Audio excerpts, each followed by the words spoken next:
up, y'all? Kofi Kingston here, and I would love to have a drink with Wrestling on the Rocks, depending on what that drink is, preferably non-alcoholic, you know? How's it going? Healthy Warrior Shane. Soda. I would love to have a drink with Wrestling on the Rocks. Maple syrup. Fella. I would never have a drink with Wrestling on the Rocks.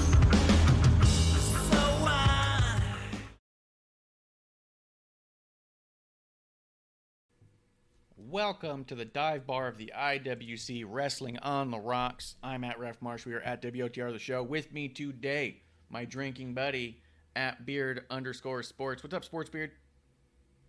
Hey everybody, how's it going? Long time no see. It's been Felt like I've been gone a decade and I just missed a week. Yeah, especially pay-per-view weeks feel that way for sure. Anytime that there's like, or not pay-per-view, I guess at this point it's premium live event. You come back and it's like 11 hours of wrestling happened in the course of 4 days, and you're just like, shit. Yeah. Yeah. No, I had a first time ever in Vegas and had a lot of fun, man. Won a little bit of money, like 37 bucks. 37? My wife won like, hundreds. So. You know what's weird is You didn't gamble a lot though, dude. Like I didn't go there to gamble. I went there to go to the Chicklets Cup. Spin Chicklets Cup. Shout out Paul Bissonette, Biz Nasty, and Brian Whitney and Mikey. All those guys, RA. They were really cool. They were very nice. And then obviously we went to the NHL skills competition, NHL AllStar Game, and the NHL fan. So we went there for the whole NHL weekend, and it was just awesome. Like so much fun. A lot of fun. And one thing, I don't know if you know, I'm a Caps fan, obviously. Oh, by the way, thank you so much for the autograph, Dennis Maruk puck. Thank you so much. Is he a Caps like legend? I mean, I saw the thing. He's an '80s legend, so a lot of people don't know him. I mean, he's before my time, really. I mean, I was a kid, I was alive, but I wasn't a cat. I didn't know what hockey was when I was a kid. Yeah. So, but that's a whole lot of goals he scored that year, right? Yeah, 60. I think he's the only time. I think he did 61. Ovi had a 63 goal season and he's considered the greatest goal scorer probably in NHL history. Gretzky scored 92 one year. He did. The whole thing used to be if you got 50 and 50, it was like a big deal, like 50 goals in 50 games. Yeah, so Mike Bossy did it. Mike Bossy was one of the fastest to do it. He played for the Islanders. He won 4 cups. He was an incredible player. His career was kind of cut short. Gretzky, the year he scored 92, had 50 in like 36 games. It's like ridiculous. It's just like when one player is so much better than everybody else, like that's the generational guy. It's the Jordan. When people debate, it's if you took all of Wayne Gretzky's goals away, which Ovechkin's trying to break that record, right? Yeah. He would still have the most points in NHL history just because of his assists. He has like almost, it's ridiculous. Yeah. He was supposed to be at the Spinning Chicklets Cup, and I didn't see him, but I did see his son, Trevor Gretzky, who you may appreciate, because you're a Cubs fan. Yeah. I didn't know if you know this. He was actually a draft pick of the Cubs and played in their farm system, and I think he got a couple of shots at the big leagues, but just never. It's hard, man. Fucking they say 1% of like Division I collegiate athletes go pro. Now baseball doesn't really follow the college mold as much. There's many. Baseball and hockey are so similar. I always try to because half the kids don't go to college to play in the NHL. Half of them do. It's starting to become a larger number, but most of the kids go to like what they call junior A, and then they'll play in the minors, unless they're really good, and then they'll just play right in the NHL. I was actually so it was so funny because that made me think of this. Let's lead it into wrestling. Seth Rollins was on Pat McAfee's show today, and what a fucking great guy Seth Rollins is. Yeah. If you can't root for that guy, I mean, his character or whatever, like when I came back, I was like, oh, I don't really like this guy. And then I just learned so much about him. What a good dude. Started in the Indies. I didn't realize he went basically from the Indies to WWE. I think that's an indication, though, of how good he is. And it's so funny because he's not real big. He's not super tall. He just does a lot of things great. And it's so fun to kind of hear like his origin story as a fan of wrestling. If you're devout and into it and know it, and then, you know, like make your body physically able to perform it. I just have so much respect for that guy. Hey, check out that interview if you guys get a chance. Pat, usually he will re-release his show with specific interviews if you don't want to watch the whole show or try to find it. So it was today. It was the 9th. It was awesome. And then yesterday, The Miz kind of like photobomb, like not like, so Pat, so it's, I don't know if you're familiar with the Super Bowl and Radio Row, but it's like they throw all these national radio shows into like a fucking warehouse convention center right by the Super Bowl, and then just everybody goes in and does these interviews. Well, The Miz was like, "You didn't have me on your show," and blah blah blah. He was all, dude, again, like I love what The Miz is doing. I know Bishop and you don't care for him much, but I'm like, man, this guy is like an awesome heel. It's so fun. Like, even in real life, I was like, oh my God, if I met The Miz, he would be kind of an asshole, it feels like. But it's like he's in character as The Miz so much. And well, I mean, in fairness, I've never wondered why people like The Miz. He's just not something I particularly really like. There's a lot to like about him, for sure. Hey, Michael Pellegrini in the chat. Shout out Michael Pellegrini. This is absurdly early, and I wasn't prepared. Yeah, dude, it's happy hour. But you know what, though? I love that you come to the show, Micah, and I appreciate it because I like having the live guests. I think it just changes the show. Yeah. And we may have, I think we have the commander-in-chief watching vis-a-vis the living room because one, you know, I had to coordinate with her too because she's working from home. You know, hey, I'm going to have the show at noon. So she's like, oh, I'll move from, because her office is our guest bedroom, and this office is, they're sort of right next to each other, and it's hard to explain, but the closets sort of like are open to each other, so like it's not like a completely sealed off room. Does that make sense?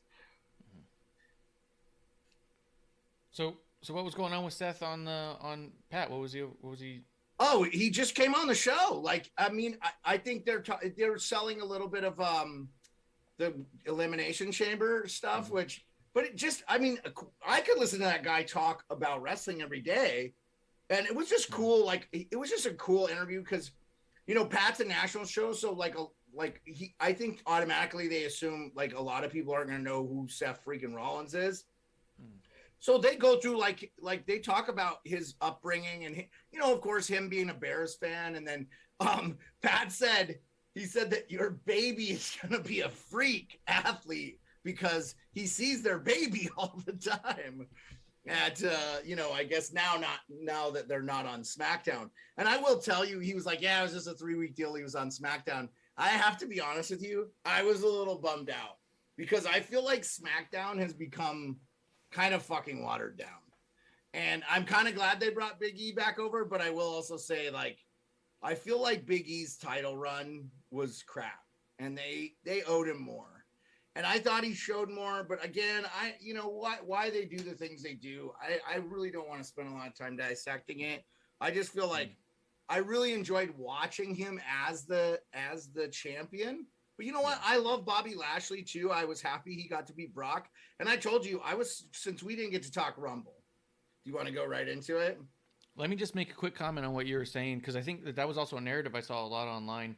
Big E's run, because there's even some dirt sheet put out that backstage people are disappointed with the Big E run and thinks he deserves better. But I think it's just a safe bet, right? That everyone feels that way, because I think at the end of the day, we're all trying to figure out how's Roman going to lose the title, right? Because he's had such a nice run. You know, who's going to take the title off Becky is the conversation.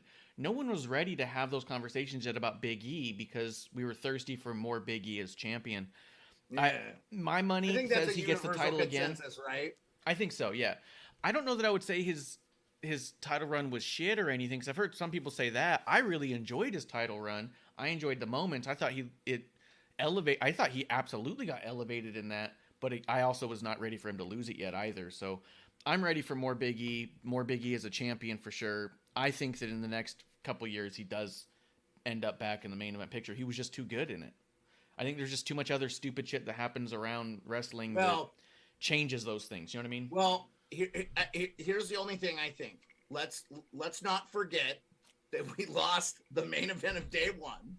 Yes. And a lot of shit had to change. So I think some stuff had to shift. Yeah. And so I think one of the unfortunate outcomes of that, of Roman Reigns getting COVID and not being able to face Brock Lesnar is that Big E had to lose the title because they don't want to make Brock Lesnar not look like Brock Lesnar because he's going to be the main event at WrestleMania. Okay, with Roman Reigns, and he probably will beat him there. But and dude, I'll tell you, like, I love what they were doing with Brock Lesnar early, almost a babyface. I hope they go back to that to some extent.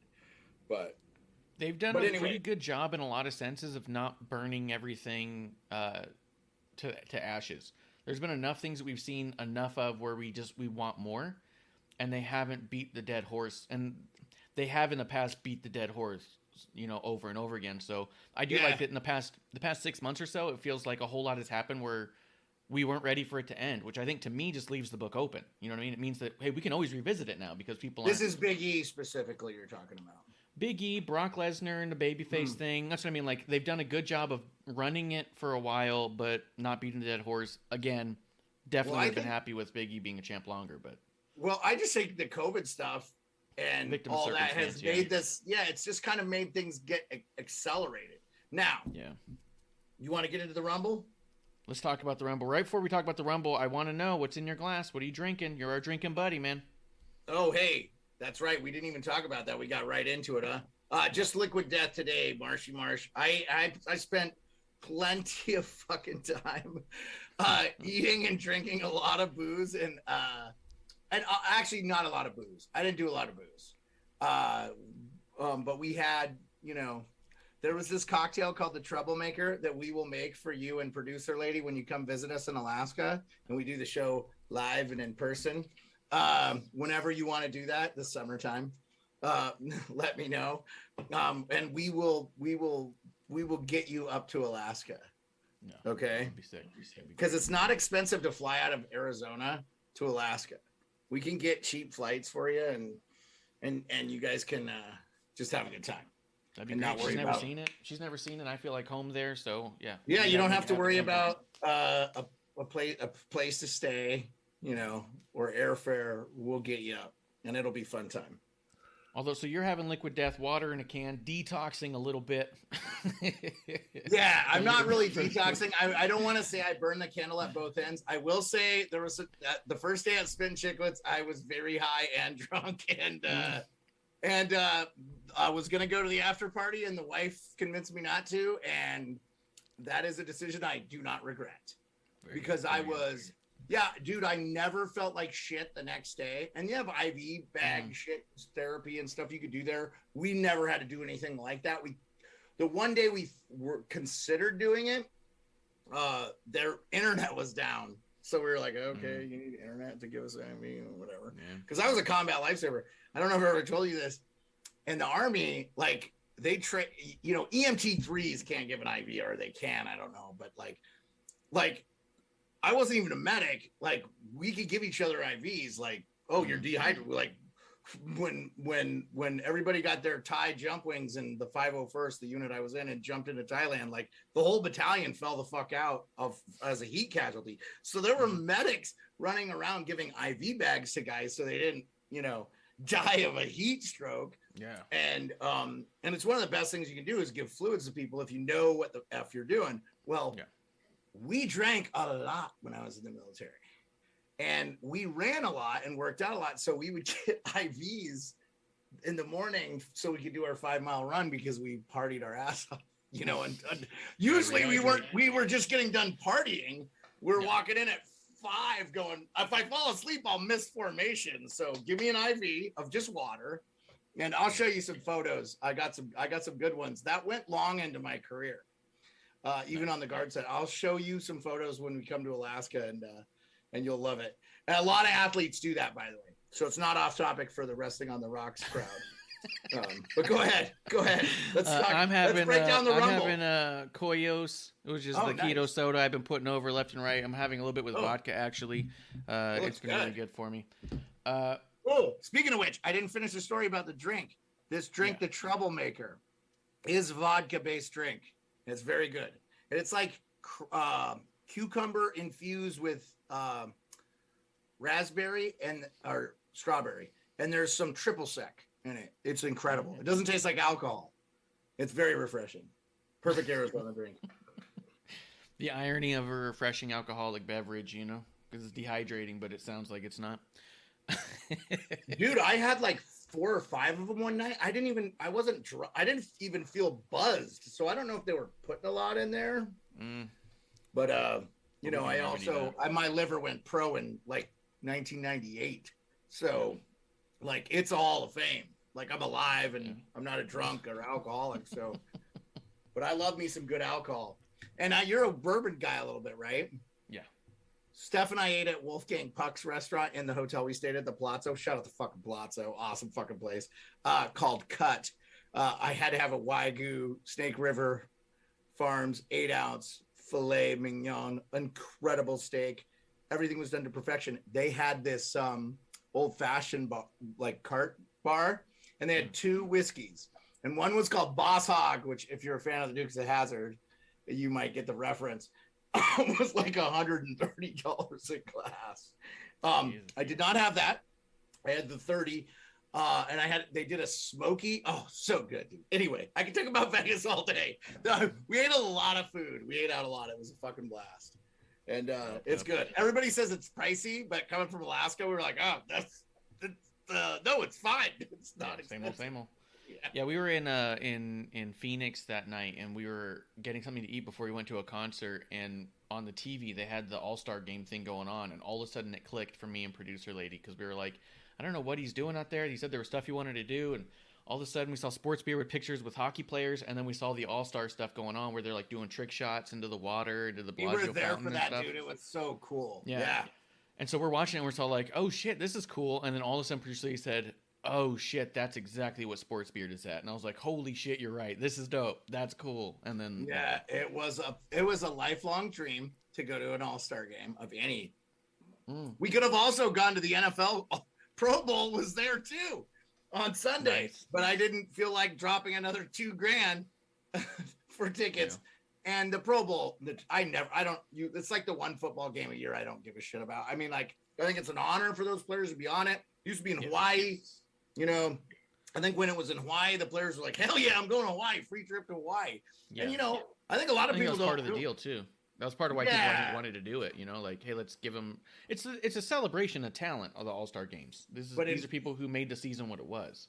Well, here's the weird thing, too. And somebody brought this up one of the radio shows. And I'll ask you this question because I wonder if the WWE could do something like an All-Star thing. I guess it's WrestleMania, right? But all the major sporting events, NBA, hockey, baseball, all their, with the exception of football, all have their All-Star game at the halfway mark of the season. And then after the All-Star game is really when the season changes. In baseball, in hockey, and in the National Basketball Association. Football has theirs like at the end of the season, wedged between the NFC AFC Championship game and the Super Bowl. Yeah. They used to have it after the Super Bowl for a while too. It doesn't make a ton of, I feel like they could do, what they should do is do a mid-season like thing, but like not have a game and just honor those players that are doing really well. Because a lot of, especially this year with the NFL, it felt really long and they added just an extra game, but it ended up being like 2 weeks or whatever with the buys. And it just felt like a really long season. Like I was ready for it to be over. I know there are people that bet football and stuff that was like, I was just like, no, I want to like just focus on hockey and wrestling but as those being the triumvirate of what I spend the majority of my time. So like, I don't even have a time to watch NBA or college basketball. I like those sports. I just can't invest the time. So especially so let me answer what I think you're trying to ask.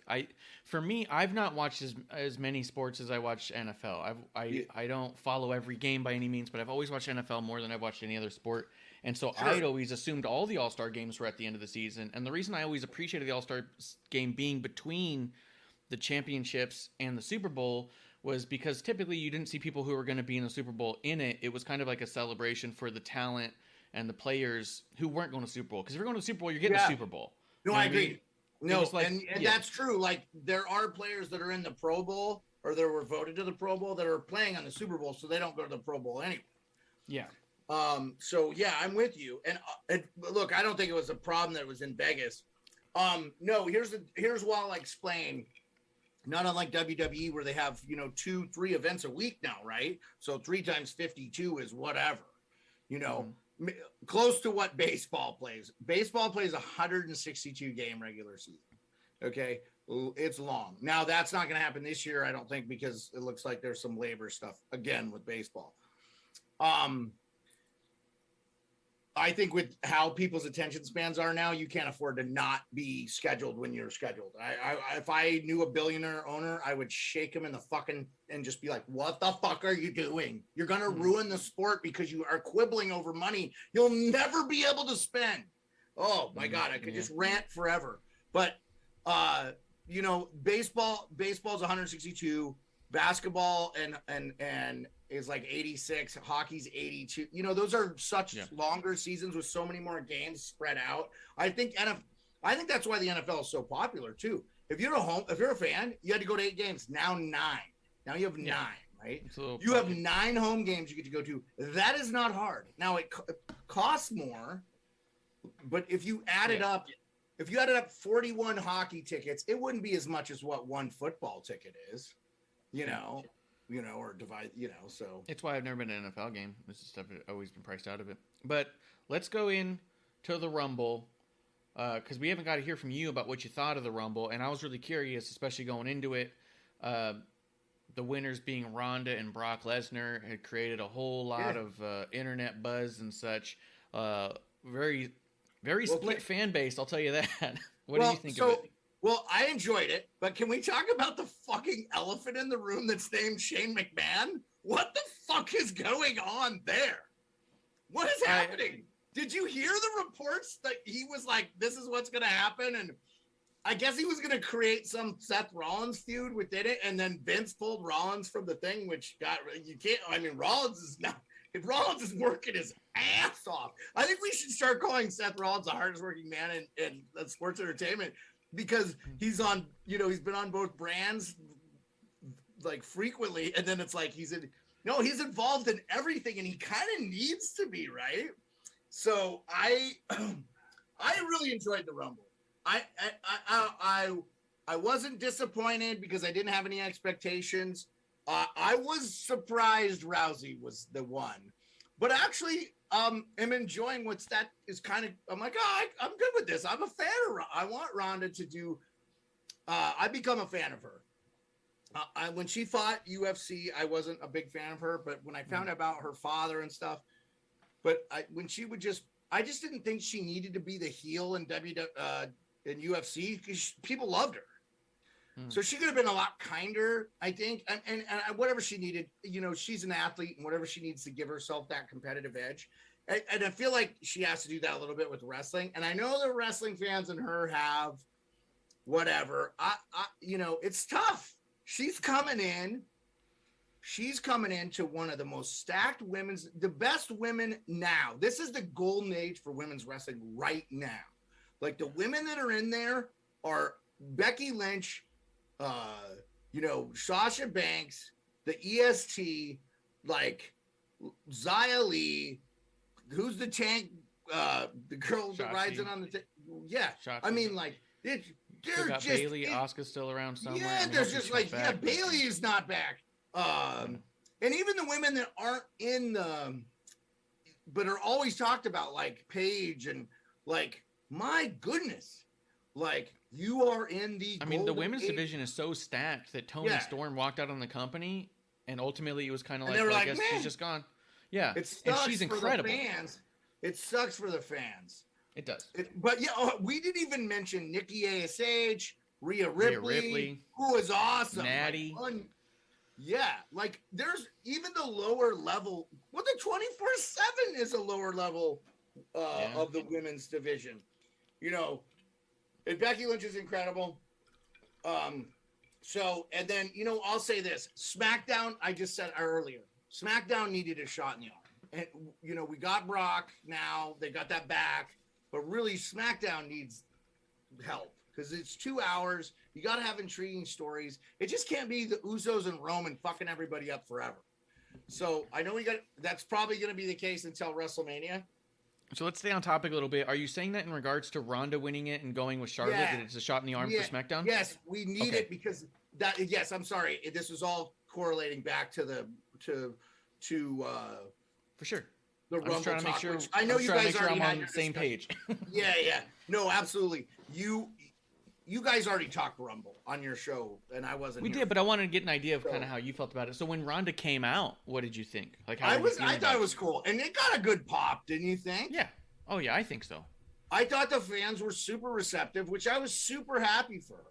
And then, you know, I don't know, man. Like, I don't like the only thing I didn't like is you got to have about her having a baby. Kind of thought that was dumb. Oh, that wasn't on the Rumble. Let's stay on topic with the Rumble. Well, I mean, we can talk about Ronda as a whole. Like, that's still topical. I just feel like SmackDown needs her. Yeah. Probably nobody wants to wrestle Charlotte anymore. I'm just gonna guess. If I was on that roster, I would not want to fucking wrestle her. Well, Tony Storm quit after wrestling. And the ones that do wrestle her are like the best of the best, and they're just used to her. Or they maybe they get behind. I hope they get along behind the scenes, but I don't care. So, because honestly, she could leave SmackDown and would not hurt my feelings. Move her back over to Raw and have another feud with Becky Lynch, even though it's annoying. I just don't want to care about it. I just because I can't, and anyway, we go on this Charlotte diatribe. I just want to stay away. I feel like if we just stop talking about her, she'll actually go away. Yeah, let's talk Ronda. Yeah, so she brings up that Ronda's a mom. I'm super. Yeah, they don't need to bring that. I think that's stupid. Don't bring because Becky's a mom, you know, and Bailey's not a mom. Sorry, but no, like I just. So I will say this: Beth Phoenix is a mom. Beth Phoenix is fucking cool as shit, badass. Still looks convincing. You know, get the fuck out of here with that mom bullshit. Well, here's two positive aspects about the mom bullshit. For one, Ronda had her baby 4 months ago. That's a 4-month return to wrestling. That's crazy cool. And because she doesn't look bad at all. You know what I mean? Like, she looked good out there.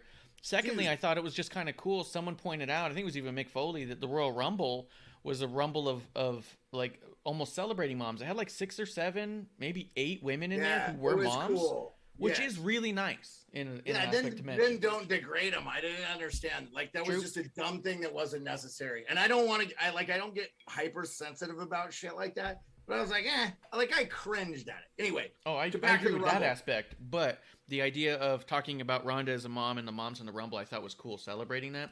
But then, Charlotte trying to twist that into a negative was kind of like, eh.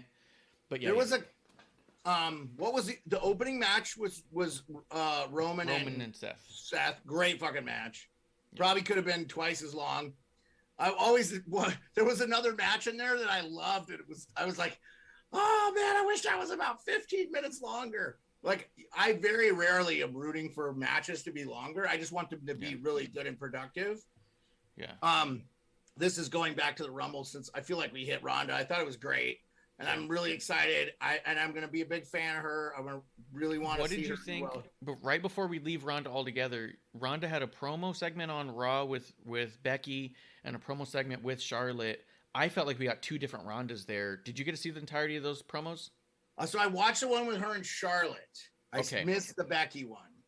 Which is probably better. Something about the Becky one, she came out and it was almost like flat, like she wasn't interested. It was just a weird, almost robotic thing. And I was like, what is this? This is really weird. She leaves. She came back on the SmackDown one, and that's when I felt like we got Ronda who's in it. You know what I mean? So you probably got the better of the two anyway. That's the one I saw. Yeah, sorry. So that was cool. So then you've only been seeing good Ronda so far. Yeah. I did see a little scuttlebutt about being a little bit duality there, like you were talking about. But dude, I've been trying to listen to Bishop and just not spend a lot of time in in the dirt sheets. Oh yeah, don't. Yeah.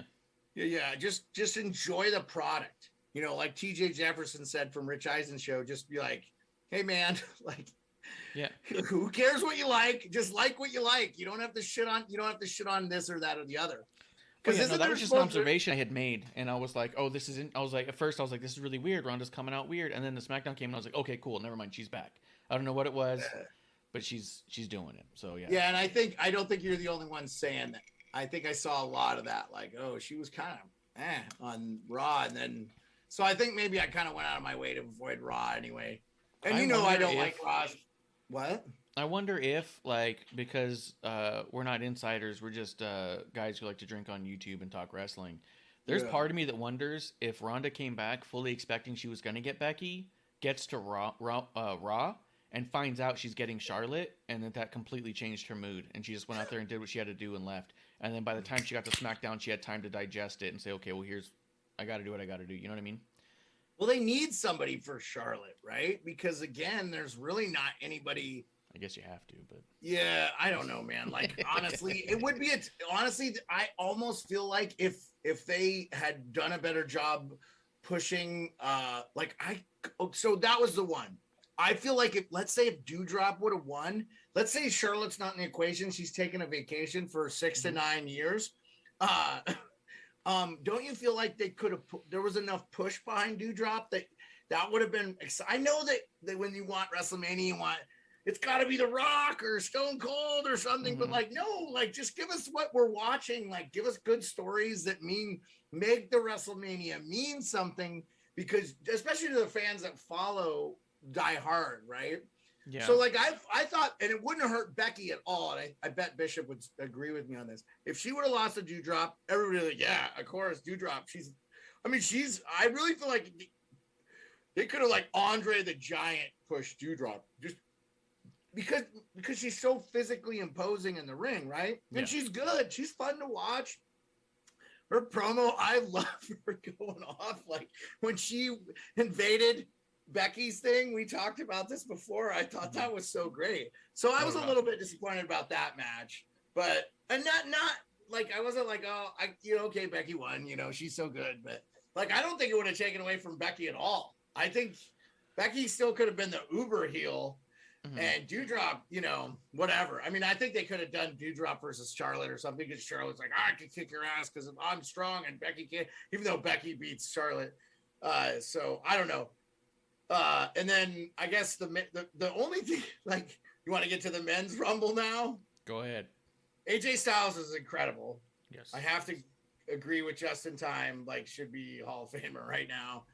Like, I was almost disappointed he wasn't in the Final Four. And I'll tell you, like, I wasn't like disappointed that I saw Shane McMahon, but I was like, what the fuck? Like, I was kind of like, what? Like, I was excited. Like, I really like Shane McMahon. Anything about Shane McMahon, and then he shows up, and then I hear the stories of how like Shane has this. He wanted to come in at 1. I read, and the only reason I read about this is because he got fired, right? Like he got fired from the WWE. What? Yeah, even that is still like, I mean, I haven't seen anything like that ultimately has confirmed that. Like, and also with a guy like Shane, I don't believe that there's not a thing that has happened. But with a guy like Shane, he's a heavy stock owner in WWE. You don't fire a stock owner, right? So there's been all sorts of rumors. I mean, you can go. I mean, I'm not suggesting you. Well, you can be so. Even if you own shares of a company, though, you could still be let go by said company if you work for the company. So that is not true. But I will specifically, here, let me finish where I'm going with this. Okay, yeah. So with Shane McMahon, because he is such a heavy part of the history of WWE, and things have been so all over the place. As far back as early, I should say, like 6-7 months ago, they were talking about him being backstage producing. They were talking about him doing stuff backstage. Then all of a sudden, we had seen nothing. I'm just saying, I want to talk about the Shane McMahon, but let me go back to kind of like the origin hand coming out at the Rumble. When my first impression was like, okay, and then I thought, you know what I really thought, Ref Marsh? I thought, he filled in because they wanted to get somebody else, and that other person. Because I heard Kurt Angle or something could have been, but I don't know. Like there was like some minds were changed, or like, I don't know, Bray Wyatt, whatever. I don't know. I never heard or read or actively sought anything about that, because I just thought, whoever comes out comes out. But that was my real impression of that after was he filled in, like he was a fill-in. And then to read, like he wanted to come in at 1 and yada, yada, yada. And then then he was supposed to start a feud with Seth Rollins, which I wouldn't have minded. It felt like he really wanted to be a participant. And because of his pedigree in the game, no puns intended there, that he could just do that. And I felt sort of forced if that was really what they were ultimately going to do. Why wouldn't they bring him in like a couple weeks earlier? Just to show his face. Okay, yeah. And that's fair. I mean, like, bottom line, he doesn't. What would he bring to the table by showing up and saying, "I'm going to be in Rumble. I'm going to be in Rumble"? You just don't need to. Because the other thing about Shane is that he's had such a presence at WrestleManias for so many years. He enters the Rumble. You would expect something to happen in Rumble, right? And that's the problem, is that nothing happened in Rumble that you'd say, "Oh, he's got something going on with this guy." Because there's usually a lot of stories inside the Rumble that are not just the winner. Usually there's somebody who goes a long time, a couple people beef who haven't seen each other in a long time. The long time thing. Yeah. Well, and that's why I was surprised too, because he came out like second to last, which was kind of like those last four usually are like, am I wrong? Aren't the last, I'm not saying Shane O'Mac is like this, but I don't know. I don't find him like Rumble intimidating or something. You know what I'm saying? Oh, the idea of could he win the Rumble? Yeah, he doesn't feel like the type of dude who would win the Rumble, but he also is a name. I'm not saying he's not a name, and I don't want to debate like the merits of him and the thing, because it's not. I agree with you on all those things. What if somebody like Omos was like the second to last guy come out? I would have been more excited about that. Nothing against Shane and McMahon, but like. Was the fan base clamoring for more Shane McMahon content is what I'm saying. Like, had you missed Shane? Like, if Stone Cold came out, I would have went fucking batshit crazy. Even though I know he's not going to, you know what I'm saying? Because all he's got to do is toss. He can't get hurt. He'll be fine. He'll get tossed and they'll get him on the soft cushiony pads or whatever. And, you got to do it for fun. I didn't feel like there was a need for him in there at all. I mean, I thought they could have taken an impressive wrestler from, like I said, Omos was, he was in the Rumble, right? Yep. But like, Omos is the second to last guy. This is going to be really hard, And then I wanted to ask you one more quick thing about that specific part, the men's Rumble, the Kofi thing. I think obviously that was they wanted him to go more, but it was so obvious that his feet hit. They had to be like, okay. Yeah, they handled that right. Yeah, that was not the plan, right? He was going to have a bunch of deaths. So I think that took away from it a little bit too, as far as just the men's. Like I said, I enjoyed it. I thought the Rousey pop was cool. And that was the thing I came away from it, the Rumble. Brock coming back after losing, I was like, that was pretty cool too. But I didn't mind that at all. I mean, I would like to see him be vulnerable a little bit. Just instead of F5 and everybody like just womp, womp, it's a little bit, okay, you don't have to be like the scythe of death. I mean, like, you can be a little bit vulnerable. You are a human, even if you are the alpha male of our species. But yeah. Yeah, I thought it was a little too one-sided by the end of the match too. Yeah. But they're telling a whole other story there, and I guess we'll see how that plays out. My concern is this: is when Brock enters the Rumble, he's going to win the Rumble.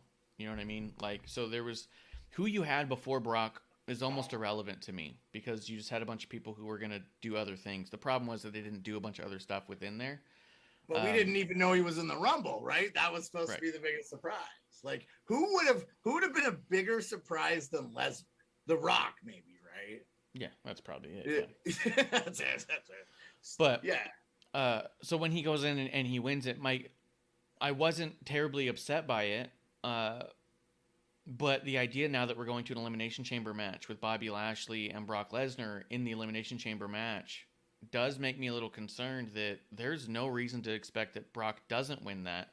And then what was the point of the Rumble at that point? Because then you will have discredited 2 whole matches in it, right? I was actually shocked. I didn't know about Elimination Chamber. I guess Elimination Chamber was the one I forgot that's in between or whatever. Because I thought Rumble, and then I'm thinking WrestleMania. So I was kind of like, are they going to give us Bobby Brock again? I don't know. Like, now we have this big thing where anybody could win. Here's what I'd like to see happen out of that. Okay. Is let it be controversial, but like, let's have Seth Rollins be the champion in Raw. And Bobby can try to get his title back from him or whatever. Because I actually like babyface Bobby. I think he's better. You know what I'm saying? I don't know. The heel thing is good too, but like the guy's too nice. That's the problem. You just know he's a nice guy. It's like, dude, we know you're so nice. So you like your mad is not that convincing. Like, and I'm an Army guy, and I say you're not doing mad real well, bro. Like, you need to fucking, get a little more pissed off. But I thought he talked too much on Raw. I thought that could have gone more MVP, but he was in his hometown and having fun. Yeah. So it let him go. Exactly. Yeah. He was let having him a good time. So- Real quick in the chat, I just saw these. I don't know why my other chat window's not working right, but Jr. Lunar came through. He said, stream better be safe for work, which is true. He's working right now. Cheers to Lunar. And Justin Time came through and subscribed again for 12 months. He's got that WOTR championship belt now by his name. Cheers to my friends at the Die Bar of the IWC. Cheers, Justin Time. You were putting over just a little bit ago. He's on Twitch. Yeah, I was putting Justin over. AJ Styles is the man, Justin. Yep. Every time I watch him, I think about how I wouldn't appreciate this guy if you hadn't piped in about him. Because, I mean, that's pretty much it for the Rumble. I just, like, I enjoyed it. And I wasn't... Were you excited by Brock and Ronda being the winners in the moment? Yeah, I mean, so once Brock came out, he was going to win. So I'm like, oh, that's how they're going to get him and Roman. And I actually thought, okay, cool. I was okay with it. Like, and Ronda was just cool because, like, there wasn't a clamoring. We talked about this with Bishop. Like, I didn't care if she came back. I mean, but actually, I got to say, I'm really happy to have her back. And especially on SmackDown, where I would like to see a kick-ass woman that I could root for. And I will be rooting for Ronda. And I hope a lot of fans do. I know the fans were critical of her. And I think she can rub people the wrong way just a little bit because of her personality. But you have to understand, too, like, sometimes what makes those people exceptional is their fucking, personality. And that's why they became who they became. And, whether people want to say or what, Ronda was one-sided. Well, shit. Nobody could stop her from fucking taking somebody down and armbar in a sport where you can do a lot of shit. So, like, I was, like, always in awe of what she could do. So I want to see her. I think if she really can put the effort in, I think it'll help build her career. Because look at what it's done for the Rock and Cena. I was going to say Cena would have been a cool pop. Like, that would have been a cool pop. Because have you gotten to watch, by the way, just since we're done talking about the Rumble and before we go on anything else, have you gotten to watch Peacemaker? Yeah, we catch Peacemaker every week. Is that not fucking the best goddamn show you've seen? It is good, man. Dude, I am telling you, like, he's got me in the feels. He's doing such a fucking good job taking that fucking chode of a character and making him likable, and it's so good. Yeah. Like, so good. I know it's not related to WWE, but John Cena is a wrestling legend, and I have loved him. Like, the first time I wasn't watching wrestling, but he came on like Conan or something and started rapping, and I was like, this fucking guy is so cool. Like, I'm a fan of this guy. Yeah. So I really like him. And just been a fan of him, even though I didn't watch wrestling at all when he was. But I was like, dude, fuck, it's I remember being disappointed when I heard he was finally joining the MCU or the DC universe. Yeah. And he was Peacemaker, and I was like, man, I never gave two shits about that character for 1 second. So I was really disappointed. And I was like, what the hell is he going to do with it? And at this point... That's how you found out James Gunn was writing that bitch like, whoa, oh my God, James Gunn is the shit. He is so good. He's made the best bar. I love the Guardians. Guardians of the Galaxy, so good. That was another one. He takes the characters from the... I didn't give a fuck about Guardians of the Galaxy. Kevin Smith talks about this all the time. You had to be hardcore if you liked Guardians. Like hardcore, like indie wrestler fan, you know, that kind of hardcore. Yeah. So, but what else did you want to talk about? I love Peacemaker, by the way. We should make time to talk about Peacemaker on this show. It is so fucking good. And dude, I'm not a big fan of the DC movies they've been putting out. Batman comes out, by the way, in like a week. Yeah. The new Batman with, I wanted to say Christian Bale. No, he was 3 Batmans ago, motherfucker. Robert Pattinson. Which it's supposed to be the longest Batman movie ever made, which I find interesting. Like 240. Yeah, the Nolan ones were pretty long. Yeah, I thought those ones were long. So for this one to be even longer without an established thing, like because Nolan's got longer as they went. So like without an established fan base already who're like, hey, we like this iteration to already go longer than all of them. I was like, wow, let's see what happens. Here's the problem. What Nolan's, and this is the thing, comic book is long form. Comic book is made for streaming. Like this is, you need to like that. If Nolan could go back now in like pandemic era, just make that a fucking series. And then that ends up being like 5 fucking seasons over like 30 episodes. At like an hour a piece, because they have to accelerate the storyline so fast. Oh, we got to get it over because dude doesn't want to do Batman anymore, but we got to finish. You know, it's all a money shit. But those are my favorite Batmans. I mean, I like the original ones too. The Burton ones are fucking amazing. So I'm a huge fan. But I love the Suicide Squad movies. They were the newest one was really good, and it was so good. And this is just a great offshoot. It's so good. It's amazing. I'm really impressed with it. And I don't give a shit about anything else DC's putting out. I'll go see Batman.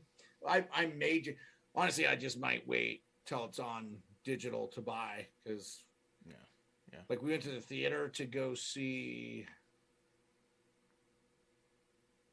What did we go see? I don't know. It's not important. Let's talk wrestling. Jeremy in Time in the chat says, cheers, friends at the dive bar. Cheers to Jeremy in Time from the In Time Wrestling Podcast. Oh, Jeremy. With him and his brother, Justin. I have not met Jeremy, but you should have him on the show. We had him on one week. I'm trying to remember if it was, I think it was it was right after him and his brother launched their first episode. I had him on the Thursday show to talk AEW and NXT, and good dude, yeah. Let's see. Justin Time also said Cena mark from day one right here, baby. Yeah, dude. Cena, he's incredible. Yeah. He's so good. He's doing such a good, like everything I've seen him in movies, I've loved him. I know there was one where it was like a couple, they're all drunk and shit, but he was in, I think he was in the one movie with LeBron a little bit, and he was Amy Schumer's, I can't remember the movie. It was a funny movie. Yeah. But anyway, I was like, dude, he's doing so good. He is not trying hard. And I felt like that with The Rock too. When I saw him in movie, you know, he was doing good. I was like, oh man, he's going to be huge. Good for him. Yeah. So, you know, did you see the Sami Zayn getting thrown out of the Jackass premiere? No, I did not see that. Oh my God, that's so great. That is so, and I'll tell you what, like, I think if you would have pitched that to me, like, this is what we're going to do with Sami Zayn and Johnny Knoxville, I would have been like, yeah, I don't fucking care. Yeah. But like from the get, I've been so in. Like, I'm saying, like, seeing is believing. It's so good. It's so fun. I love it. I did not see him get thrown out. I am writing that down. He was trolling Johnny Knoxville all day long on Twitter that day, where he was like posting videos in LA. He goes, oh, I'm here for the thing. Johnny Knoxville was responding with, please don't come to the premiere. I'm telling you, you're barred from here. If you show up, we're gonna remove you. Like they were just back and Oh forth. man. Yeah. I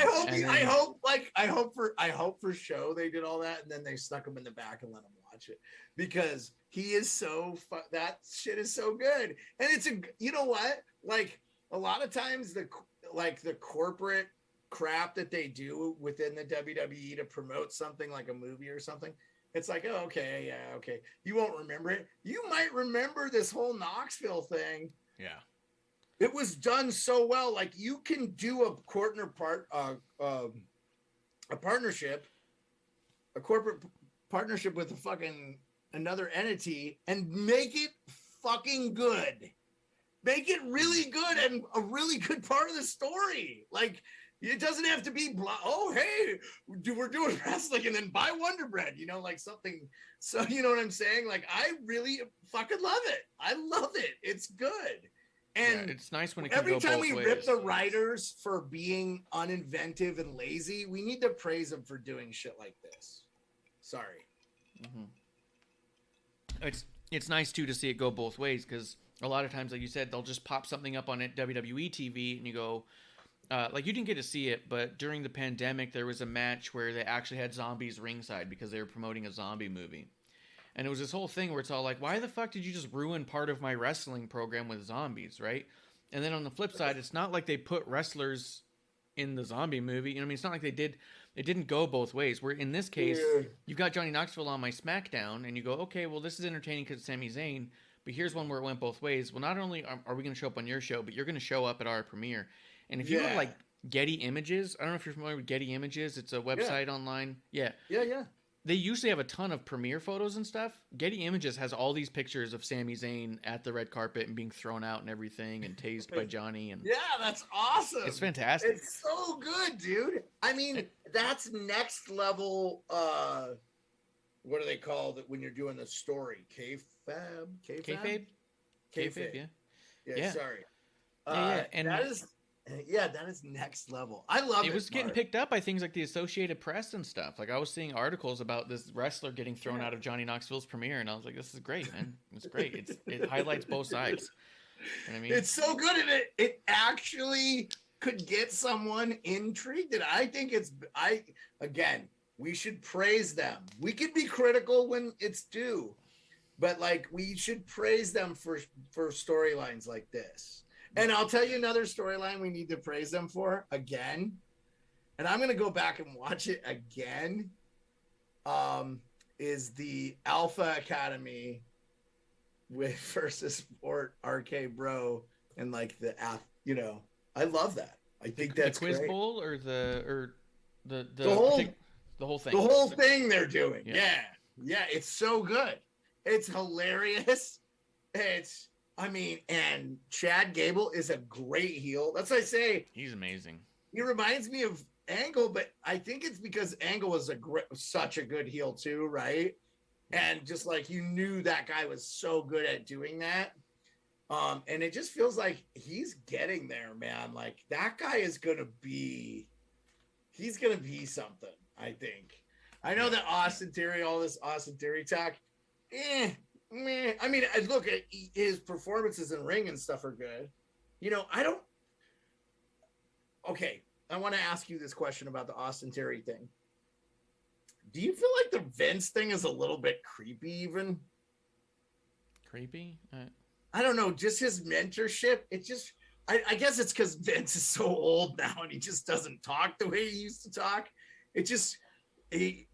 His voice kind of sounds like a creepy old man trying to get like a girl to show her his private parts or something. He's like, hey, why don't you come?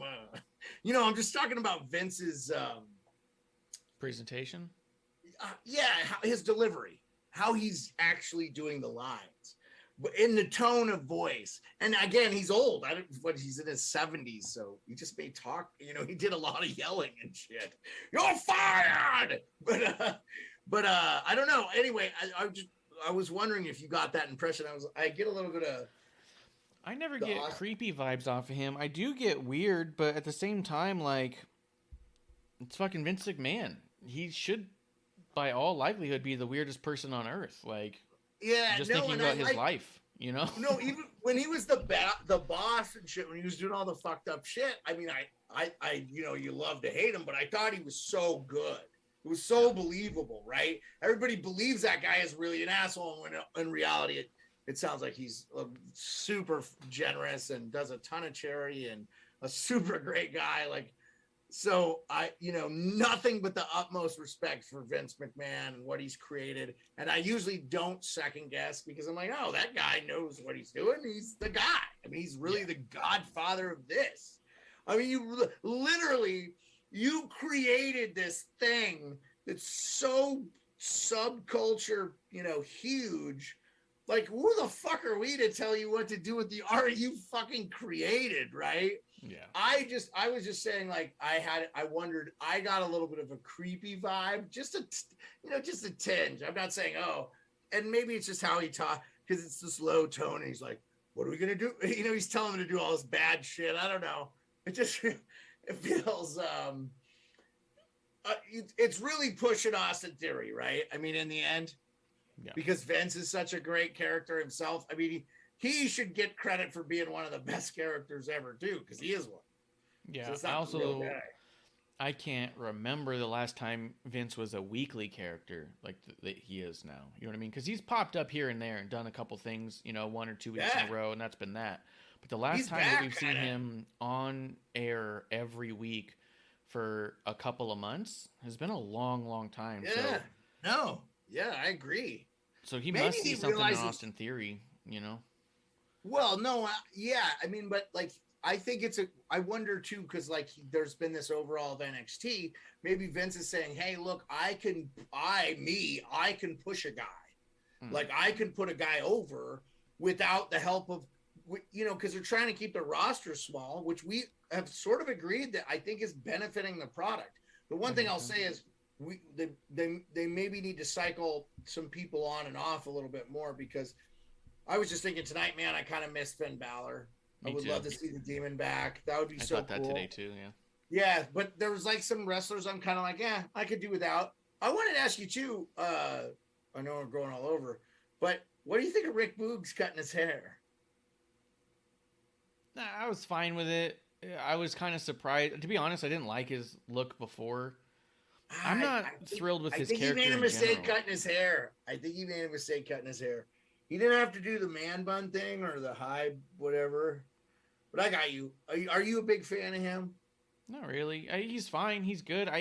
I'm excited for who Rick Boogs can be in a year. Post Nakamura. Yeah, post Nakamura. Because right now he's just a court jester a little bit. Yeah.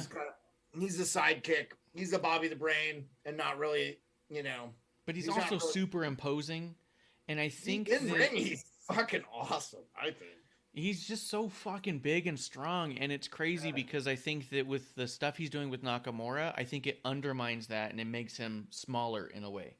You know what I mean? Yeah, we've talked about this before. Yeah, I agree. Where I think that if he can break away and even just be a rock star who's not obsessed with Shinsuke, it might even make him seem bigger. Like, he just seems like a smaller thing. Like, you'll see him in the match and he'll do something really powerful, and then you realize that his arms are the size of heads. Like, he's got watermelons for shoulders. And you go, holy shit, this dude's a powerful motherfucker. But for some reason, I've been pointing and laughing at him. Shanky? Oh, yeah. Didn't Pat compare it to Andre's Hulk slamming Andre or something? I think he literally did. He got destroyed for it on the internet, he said. Yeah. Oh my God, that's so funny. But that's just it. He's so big and so strong. He's a strong dude. And he's so charismatic that I think the Shinsuke thing is watering him down. He could be the champion. You're saying eventually. You're frustrated. I love it too, man. Let me just say this to you, Ref Marsh. I love hearing your critique of him as a character, and we've talked about him before, and this is not new to me, but I like hearing it from you because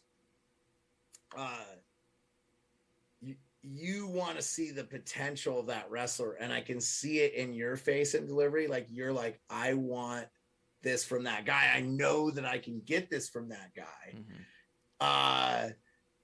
And I don't want to see the bullshit he's doing that's making his character less important. And that's why I love hearing what you're saying about that. Because, I do feel like you're right. One bang on that whole thing. Like, Oh, bummer, man. Let's hope he gets there. Again, they gotta, I think they gotta slow play some guys, right? Because you can't 100%. just accelerate storylines and shit like that. Yeah, So not everyone can there be a is champion something at to the be same said time. to not letting a guy get over. I mean, I think a lot of times too, like sometimes they get lucky with that shit with like the Austin 316 and blah, Yeah. Come here, Bone, if you want to come. What are you doing, buddy? Get out from Grim Reaper in the chat says, hi, you're early today. Yeah, dude, we're having a bit of a happy hour. We're trying to both get ready for the weekend this week and going a little early is helpful. Yeah. No, if I can get enough done on like Wednesday, then the rest of my week and my weekend becomes infinitely more open. So an early time is work friendly. Yeah, But, I like it. Yeah. With Boogs, it's because he'll come out and I just won't give a shit, and then he starts wrestling and I go, oh wait, and I agree. Like you can't have everyone champion at the same time. Not everyone can main event WrestleMania at once. You've got to slow play people. So I do think it's really good. He's out there every week. We're getting comfortable with him. Yeah. You know what I mean? Like there's a lot Sort of that's the happening same now, with but I'll be excited later. Yeah. Well, I kind of feel that way about the fucking, who's the dude that has like the dual personality? Why can't I think of his name? Oh, Damian Priest. Damian Priest, yeah. Because I love watching him, and then he did get beat by AJ Styles, and then I know Corey Graves, I think, didn't help that situation though, because he's like, oh, I don't know, Damian Priest, he's gonna have to like, dude, okay, are they trying to slow Damian because he's kind of getting up there? And again, but I was like, dude, he lost to AJ Styles, like, it's fucking AJ Styles, man. Fucking like that's not gonna hurt him at all. Like you lost to a guy who's a universal champion. That's the thing about AJ that I think is so fucking cool is when you watch him. If he loses, he'll lose in a way that doesn't undermine him as AJ. If you beat AJ Styles, it's also awesome you beat AJ Styles. But at the same time, if you lose to AJ, it doesn't hurt anybody because fuck, it's AJ Styles. Well, and there's a reason why he's there and he's at that level. I mean, like I said, I mean, he seems like, just he's really good. I mean, I like Seth Rollins, and AJ. I think what I was trying to say with when AJ loses, it doesn't diminish AJ because I agree with you. He's also small enough that when he loses, it doesn't feel like an impossible defeat. Yeah. Because he can have a slip up, you know what I mean? Like, but he's also such a big enough character that it's all like, man, AJ just must have had an off night. But at the same time, you could pull the trigger on AJ and make him world champ any day, and no one's gonna scoff. Well, and let me ask you something too about him, because what is he a heel or is he a babyface? I think he's effectively. Hold on, what was he doing this last thing with Damian? Yeah, that's what I'm saying. I feel like they don't know what they're doing with it. Yeah, they don't really know what they're doing with him right now, I think is part of the problem. He's healthy. He's kicking ass. He's in the prime of his career. But I feel like they're maybe they might be mismanaging him just a tad. He's just so versatile. Right. And I think until they know what they're going to do with him for the next, until they know what the full program is next, then it depends on who he's up against. He can come out and heel on someone. He can come out and babyface on someone, no problem. Yeah. And you're behind it right away. And equally as well. Yes. Right? Like, he's not better at one or the other. He's just really good. Yeah, 100%. So I think he teeters while they figure out what's next for him, but they keep him out there wrestling because you take advantage. You have AJ Styles in your locker room ready to wrestle. You better take advantage of that. Yeah. And putting him in the ring with somebody like a Damian Priest, whether Damian wins or loses, Damian wins because he's learning something from AJ Styles in the ring that night, and that's priceless. But yeah, and it was awesome. What do you think about the Lita Becky Lynch stuff, man? I'm happy for Becky because there's no way that Becky's not thrilled about this. You know what I mean? So I was thinking, Becky was not doing a good job hiding her admiration for Lita. I kind of thought she fucked that one up. It was I was like, she totally loves this lady. It was fucking cool. What's Lita's like 50, right? So like fucking impressed. She looks good, man. like, good for her. I really am. I'm excited. You know why I'm excited? Because it's not Charlotte.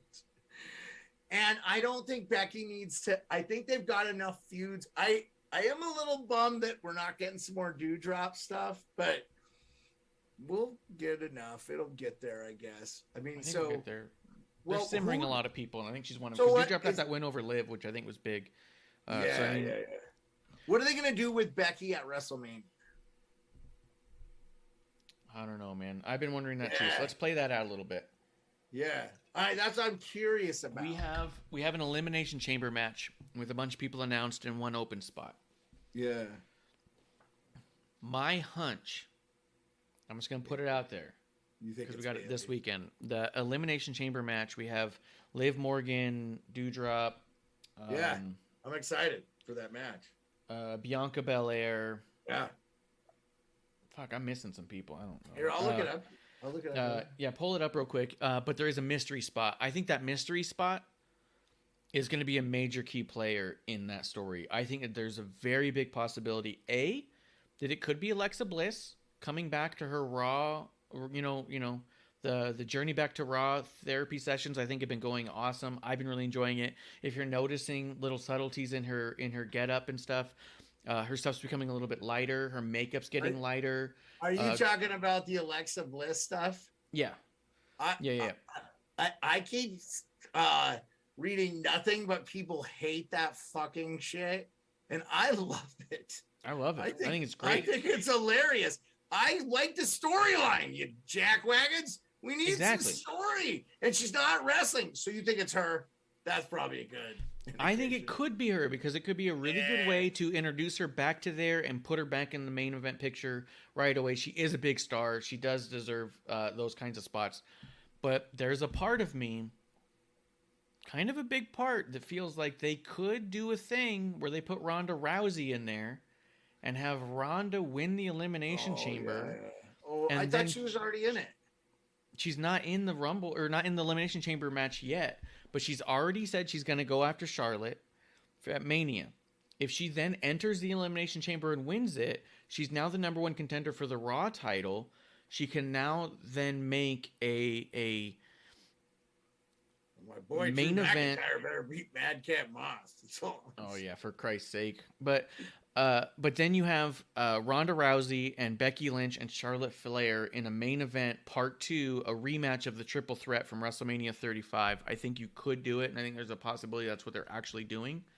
I'm not saying it's what I want, but I think there's a really good possibility we're getting there.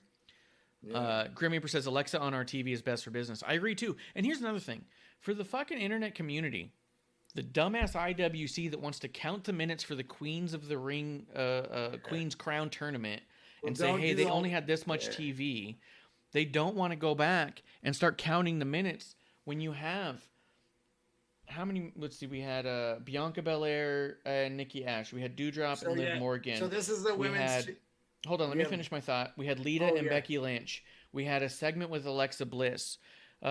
Previous SmackDowns we had where it was almost 50% the women. They don't want to go back and count the minutes and say, hey, more women on TV is better because they're the better storytellers in our opinions at this time. Keeping Alexa on there in these 2-minute segments of storytelling, fucking phenomenal and great. Yeah. And why aren't we counting those minutes too? Sports Beard, what were you going to say? What'd you find out? Oh, yeah. So doesn't Alexa Bliss wear something around her neck? When she comes out of the ring.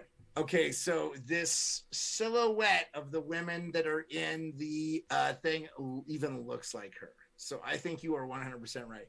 This is who is in the women's Elimination Chamber match. Nikki ASH, Dewdrop, Liv, the EST, and Rhea Ripley. So that 6th person, I think you are spot on. And 100% agree with you. Love how they're keeping her character relative. I think that is so good. And it's give a story. I want good matches, but give a story. I'll sacrifice a little bit of match for a really good story. Give us good story. I want good story. And it's win-win because here's a way where these are all 2 minutes long, right? So you could bring her in for one day of filming. She can film 30 of these things in a couple of hours Hold on and a then second. have fucking 4 months off. You know what I mean? Like, she's at home having her time off, training, doing whatever it is she's going to be doing, and we still get to see her on TV. She's still moving the storyline forward. You don't get the same wrestler fatigue as you get when you have somebody out there actively in a match every single week. Like, I think it's win-win. And I think that if Alexa enters that, there's a good chance that she's in the final two. She's also would be a kayfabe favorite because she's won the Elimination Chamber once before, and nobody else that you listed has. Matter of fact, Alexa Bliss won the very first ever Elimination Chamber. With women. Yeah. With women, Okay. I should say. Yeah. So I think that it wouldn't be bad to put her in there, but I do think that there's a world where they throw Ronda in there for Ronda to win, and then have a rematch of the triple threat: Charlotte, Ronda, Becky. Did you see this news that Triple H is going to AEW? Is this real? I doubt it, but what are you looking at? It says, well, this is on the same page from What Culture. There's a little side thing that says feature video. Triple H is walking through AEW's Forbidden Door, according to Reddit. So Reddit is a reporting. Reddit, I mean, again, is just fucking fan post, right? I mean, it could be anybody saying anything. Yeah. But that was a storyline I wanted to ask you about if you had caught any of that. No, but I think it's funny at the idea of it. Like, there's Triple It's H happening today, right? We're gonna find out here in moments, right? There's supposed to be something big happening tonight, but I mean, we'll see what it is. I'll be honest. I think if we're talking real life, Triple H has nothing to gain by joining AEW. Triple H would have more to gain by starting his own wrestling promotion. And I don't think that he would join a different become an employee of a random billionaire versus his father-in-law than he would in just taking his own money and starting his own promotion. You know what I mean? If I'm being honest. No, I agree with you. What if? Didn't Bishop cry this fucking conspiracy? I don't know. What if this is, like the fucking beginnings of a merger where AEW and WWE, where we have like producers been saying that since they started. Yeah. Okay. So we'll have to give her credit for the conspiracy if this does come to fruition, a full out real brand war, right? Mm-hmm. Now, they're not on the same networks, right? But isn't WWE's contracts coming up with Fox and all that too? I wonder if they renew. I imagine WWE does well on Fox though, because fans don't have to pay to watch the national one. So I hope they don't leave. I can't imagine Fox either would, again, from a stupid I don't understand contracts thing, SmackDown is the single highest rated wrestling show and has been for ever since it got to Fox. Yeah. So I don't know why you would want to step away from that. You are and especially Friday nights is a dead fucking night for ratings. So if you're getting good ratings on Friday night, I hope they don't change it. Well, what if they want Raw? It really was a Reddit. I'm really looking at the article. It's a Reddit user who has, quote, pieced together all the evidence. Oh, okay. And it was just somebody reading tweets being like, it could be this, it could be that. And well, let's take a guess. Let's have fun with this because we're going to find out and we'll be on the record. Who do you want it to be? Because you watch a little bit of AEW. Who would you think would be cool and who do you actually think it will be?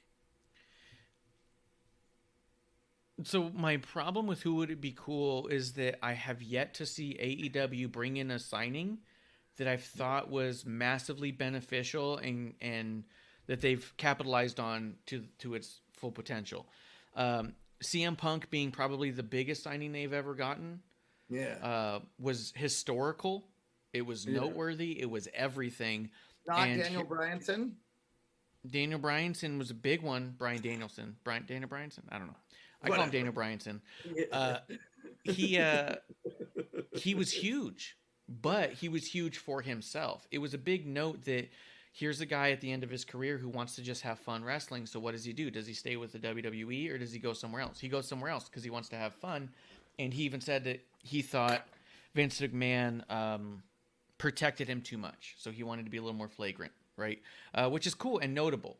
but it's not as big as CM Punk coming back to wrestling after 7 years, right? 8 years. Yeah. No, I agree with you. That makes said, in mind, from the moment CM Punk arrived, the hype was around CM Punk versus MJF. Can you imagine when this happens? Well, it did happen this past week on Dynamite, and it wasn't their top-rated show that they've ever had.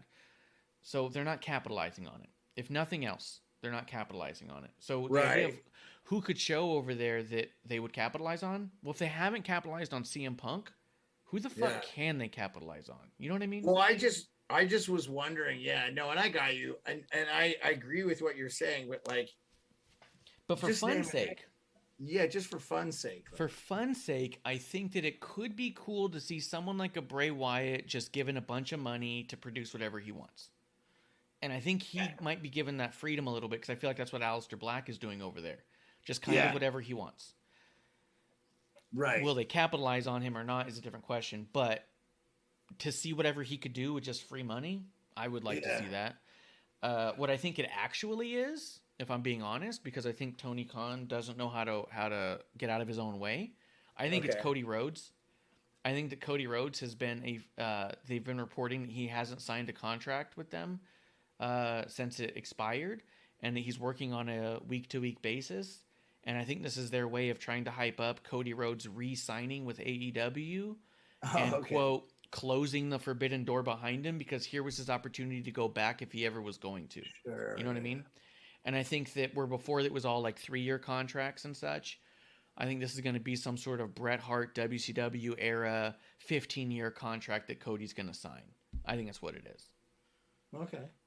A massive, big deal contract with Cody where he vows to never go back, and everyone goes, "Oh, Are you a fan of him? Cody? Not really. I mean, it's tough because his dad is, considered one of the greats of all time, right? Dusty Rhodes. And his brother, Dustin Rhodes, Gold Dust. Yeah, also absolutely phenomenal, massive fan. Matter of fact, I still have this. I'll show you this right now because it's just right here. Isn't Gold Dust still wrestling in AEW a bit? He is, and he does a great job over there. But I'm such a big fan of Gold Dust that I still have this Bendham from '96 Gold Dust lying around. I got this fucking candy dispenser of Gold Dust. I've got a Gold Dust Signature Series Jacks in my storage unit. Like, I've got all sorts of Gold Dust stuff. Oh, speaking of crazy throwbacks, did you see the WWE sign Boogeyman? Did they? Yeah. Probably on a Legends deal to do little appearances like he's always done. Oh, I thought they were going to bring him in and do He's some a stuff. Monster, dude. If you see him, he's in the best shape. They were going to bring him in, like, I guess. I was like, oh, shit.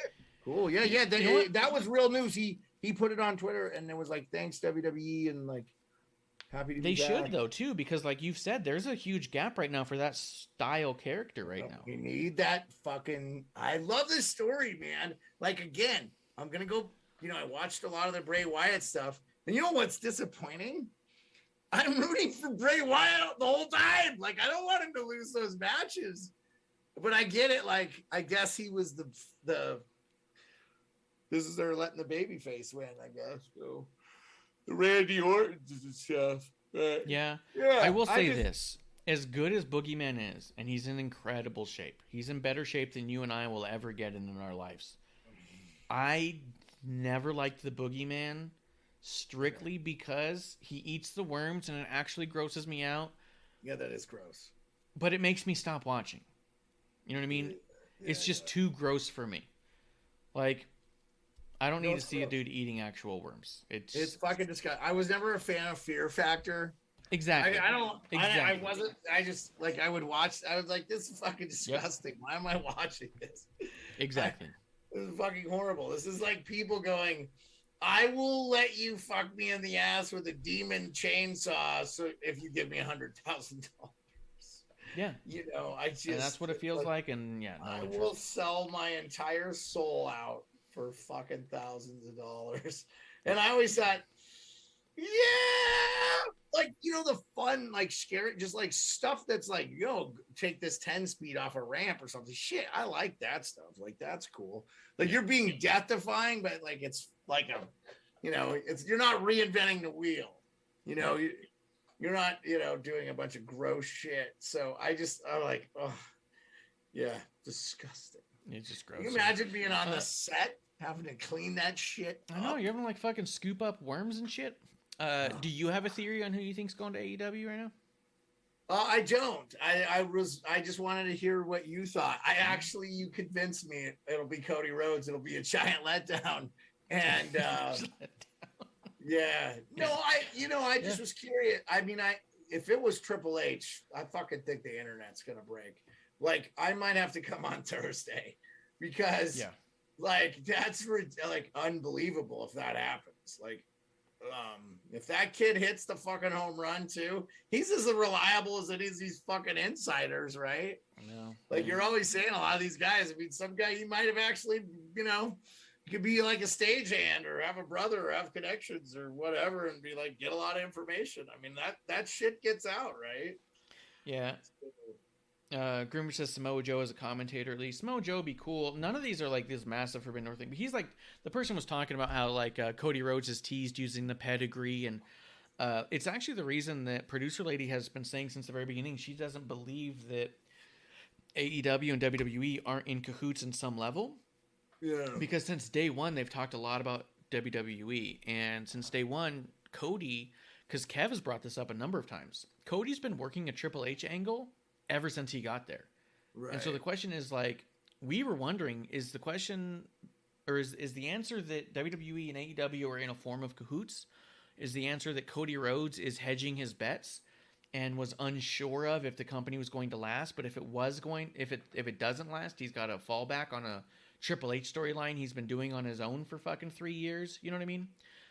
Or is it just that he's feeding into the fact that fan base will eat up something like that because they're so anti-WWE? Like, it's been an interesting conversation for a couple of years. And I would be shocked if Triple H went over there because he doesn't need the money. Yeah. I just want, like, you can't buy him. I agree with all that. That's why it would be so earth shattering. Right. Mm-hmm. Like, if this happens, like, it is going to be a holy shit fucking moment. Yeah. I will say this. I understand why people think there could be some collusion amongst the companies. Yeah. Because look, I mean, ratings, I just think people view shit now differently. They still don't know how to monitor even the clicks as well as they did, just when you watched 72, I was watching like 72 million people watch. I think it was 49 years today or something. The Beatles were on Ed McMahon and 72 fucking million people tuned in to watch the Beatles. 72 million! Like, wow! Get the fuck out of here. And I don't know how many people lived in America in 1960, whenever the Beatles played. I was going to say, I don't think 72 million people live in England now. You know what I mean? Well, no, they're just talking about America. Okay? I know, but I'm saying that number is bigger than populations. Oh, England doesn't have 72 million people, no. That's what I'm saying. You've got so many viewers that your viewers can actually outnumber entire countries at that point. Like, it's just a crazy number is what I'm saying. Oh, yeah, like the Super Bowl gets, too, yeah. I mean, they're just very rare. We're not going to see that stuff anymore. It's going to be just so different. It's just, they're going to have to figure out how to monitor basically how people watch shit. And then, with the apps and stuff, they can collect all that data and then they can use it to be like, okay, yeah, we can, like, people are buying our Netflix or whatever for this shit.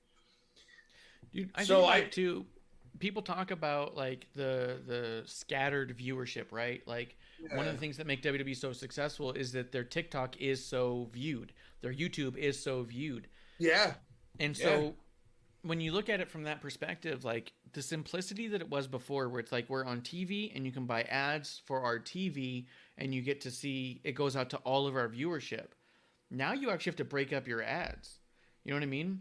If you want to sponsor a segment on Raw, let's say you're Irish Spring Soap, you want a segment on Raw, it's only going to be seen by a portion of their audience because there's a large chunk of their audience that only consumes their content through other avenues. So do you buy ads on that platform or this platform? Like it just makes the whole thing super complicated.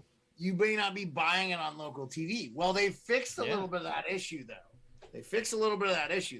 So like if you have Hulu, locationally, like here, if I'm watching Fox, it's Fox 4 local Anchorage. So anything, we'll see Anchorage commercials. So even though I'm streaming Raw on Hulu Live, I'll still see those commercials. Now, if I record it and then watch it back, I can fast forward through the commercials or whatever. But that's just no different than a DVR. But even that is live. And so if we just, scope out a little bit, let's say that Raw gets 1.5 million on average. That's 1.5 million of the live viewership the first day that it airs. But let's say that YouTube gets 8 million replays on the same segment off of Raw. If you did it on live and you didn't pay for an ad on YouTube, then you're only getting an eighth of the viewership of the same segment advertised in your product. You see what I mean? Like, it's just crazy to me. It's just weird. It's complicated. We're not gonna be able to figure it out. Neither of us are in advertising. But when I think about the spread outness of it all, I think that's one of the reasons why these companies can be so large and make so much money, and it doesn't look apparent to us as viewers just in general, because we take it in the one way we take it in. But it's being consumed by TikTok and YouTube and Instagram and Twitter and live on TV and then on replays, and all of those are a different platform to advertise on. It's just crazy. It's just wild. That's why that company's got billions and billions of dollars, and more people keep spending billions. Disney Plus just bought their Indonesian rights to stream their stuff for another $1 billion. Like, it's wild. It's just nuts. I don't know, man. We should be in advertising. We make more money, I think. Yeah. Or figure out how to write good stories that people want to watch. So, did you want to talk about anything else, or? Two things we'll hit up, and then we can kind of slow it down here. You talked about Miz before and how much you're enjoying the Miz. What do you think of the Miz and Mysterio's thing going on right now? Yeah, I'm good. I like it. That's what I said. That they just moved the Miz off Edge and Beth, but I'm like, I don't mind it, and it's fine that his wife's there and stuff. I like that dynamic. I think she's an effective heel too. So again, give me the story, like him faking Mysterio and then Mysterio actually doing, which was great. Yeah. I'm a fan, dude. Like, I'm a fan. Yeah. It's good. And again, Raw is long, bro. So like, I need some story. Like, I can't be 3 hours of just like, well, this is a great match, but like, it's kind of, why am I invested in Cesaro fighting this guy? Like, give me a fucking story for, like, dude, the 24/7 stuff with R-Truth, I still get a kick out of that, because it's like they're trying to get that fucking belt, man. Like, it's so important, dude. And I think that, because I've seen other sites and stuff that will bitch about, on Raw there were this many minutes of wrestling. Yeah, that means the rest of the episode was on story. And to be honest, if I got a 3-hour show and you give me 2 hours and 45 minutes of wrestling, I'm fucking burnt, dude. Dude, I don't want to watch it. I love wrestling, but I need to be in. I'm like, give me a reason to care about what we're watching. It could be the greatest match. It could be the greatest match. They talk about these. Yeah. We're in this barn in fucking Minnesota. It was Arn Anderson versus fucking, whoever the fuck other legend. Yeah. Greatest match I ever saw. Yeah. But why the fuck do you care about it, though? Like, I gotta care about. Now, if you were a fan, like, I understand that's how wrestling works. You found a guy, George the Animal Steel or whatever. You were a fan, but like, you have to have a reason. Do you like the heel? Okay, but you gotta give them a heel. But you also need a palate cleanser. You know what I mean? Like, if you just go, I mean, even sushi gives you ginger. So between your sushi bites, which is amazing, you can go straight down the line, or in between sushi, you can have a piece of ginger, cleanse your palate, and now you're ready for the next minute. Story can be that ginger. I just saw a great match. Give me a little something to cleanse my palate, get me refreshed, get me hungry again for that next match, that next sushi roll. You know what I mean? Like, I can't just have back-to-back matches, because it just feels, even if it's not, it feels like one eternally long match. You know what I mean? So I 100% agree with you. And I was just curious what you thought about that, because I'm kind of having fun with it. And Mysterio, I just keep going back to that kid is going to be doing so much, because he's got a literal masterclass. People were complaining he didn't go through NXT, but since he's got to the main roster, He's had matches and storylines with Seth Rollins, Buddy Murphy, John Cena, Roman Reigns, The Bloodline, fucking Sami Zayn. Now he's with The Miz. This dude, if this kid doesn't pick it up, it's only his own fault. Yeah, it's good. I honestly didn't give a crap what they were doing with them beforehand. So I like this. Like, I'm a big fan. Yeah, give me more. Give me fucking more. Give me an hour of that bullshit next Monday night. Like, I'm good. I love it. It's good. They, I agree with you 100%. I'm loving all the Kevin Owens and Seth Rollins stuff. Yeah, that's loving good stuff, man. It's those two are so good too, man. It's like fucking Raw. Like, why are those guys on Raw? I'm so pissed at Raw. Yeah. Oh my God, if they were attacking Roman, it would be so good. Mm-hmm. Oh, it would be so good, man. Yeah. They're doing great. They're incredible. Yeah. I guess the last thing really, because we kind of been dabbling on all of it, let me just get your prediction. I told you kind of what I thought they might be doing with Becky Lynch at WrestleMania. I think they might be trying to squeeze her back into a rematch of a triple threat. Do you think they're going that way, or do you think they're going to put her back with Bianca? Because a lot of people are vying for Becky versus Bianca at Mania. That would be good, and Bianca should win because she got fucking totally bitched. I just feel like they have not done any building towards that. Like, it would be good. Mm-hmm. I mean, they got time, right? It's like April. They got time. They got time to get us there, and their video packages are a huge thing. You didn't see it, but maybe it might be worth me showing it to you. On WrestleMania last year, we ended up with we had Bianca versus Sasha Banks, and the match was incredible. Just absolutely incredible and meaningful. The build to that match was so bad that a bunch of us were going like, oh no, like this should be the match. And this buildup is terrible. And it was so clunky and weird. Yeah. But then here's the deal. Like, this is why it'd be worth for you to check out and tell me what you thought. The video package before the match was fucking art. Dude, it was amazing. I was all like, holy shit, they pieced it all together in this video package. I'd rather not see the actual build-up and see the way they pieced up the build-up in that video package, because it complemented the match so well, and it allowed the match to breathe and be what it deserved to be. It was fantastic. Sometimes the story shot is better told through the editor's eyes. You know? Yeah. Because you can only use what you shot, but you're not fucking wrong too, man, because I feel like movies are made and broken into fucking I'll go back and watch a director's cut and be like, why the fuck did they not have that in the fucking movie? Like, that made shit more explains shit. Like, let me give you an example. I'll never fucking forget this one. Have you ever seen the movie Highlander? Yeah. Okay. So there's a scene they cut for, now it's in the movie if you watch it, Russell Mulcahy's cut, where it's with World War II, and this fucking Nazi dude is like, to him, and he's like, shoots him, and he goes, whatever you say, you're the master race, Jack, because Christopher Lambert kills him. He machine guns these fucking Nazi fucking soldiers. And he saves this chick in the barn, this little girl, who ends up being a secretary in New York, and she's like 50-something. So you're like, that would have been good to know. Yeah. Also for the fan fiction in me, let's get fucking more, Connor McLeod stories from the fucking Clan McLeod for the, because you live fucking 1,200 years or whatever. So, I always think the story is so important, but if you can edit it shit together and make it a good story, which sounds like you feel like they did that, that's awesome. And I'm good with it. I'm just saying, like, yeah, we could get back to Bianca and Becky. I would be good with that, actually. And I think Bianca should get her belt back. I think Becky can do a lot for other people and not have to be the champion. I feel like they need to break her away from that for a while, because the whole this and that, just like that shtick from her is just starting to wane a little bit for me.